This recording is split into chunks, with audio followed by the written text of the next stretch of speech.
মাত্র একজন। একটি ছোট গল্প। মোহাম্মদ আলম মিয়া।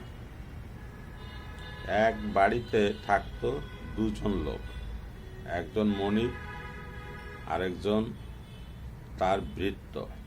মনিব একদিন দেখলেন তার পাশের বাড়িতে বিয়ে হচ্ছে। বিয়েতে তাদেরও দাওয়াত দেওয়া হয়েছে। বিয়ের দিন মহা ধুমধাম, কত লোকজন আসছে যাচ্ছে, কত হইচই হচ্ছে। ভৃত্য বলল, মহাশয়, বিয়েতে যাবেন না? মনিব বললেন, তুমি আগে যাও, দেখে এসো কতজন লোক এসেছে, ঠিক করে গুনে দেখবে কিন্তু। মনিবের কথা মতো ভৃত্য গেল বিয়ে বাড়িতে। সঙ্গে নিয়ে গেল বড় একটা কাঠের টুকরো। টুকরোটি সে বেরোবার দরজার মুখে ফেলে রাখল। নিজে বসে রইল একটু দূরে।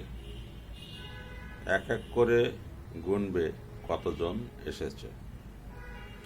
ওদিকে খাওয়া দাওয়া শেষ হলো, লোকেরাও এক এক করে বেরোচ্ছে আর কাঠের টুকরোটাতে হোঁচট খাচ্ছে। যেতে যেতে টুকরোটাকে গালাগাল দিয়ে যাচ্ছে।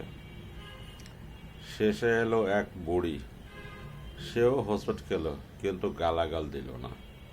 কাঠের টুকরোটি একপাশে সরিয়ে রাখল, তাহলে পরে যে আসবে সে আর হোঁচট খাবে না।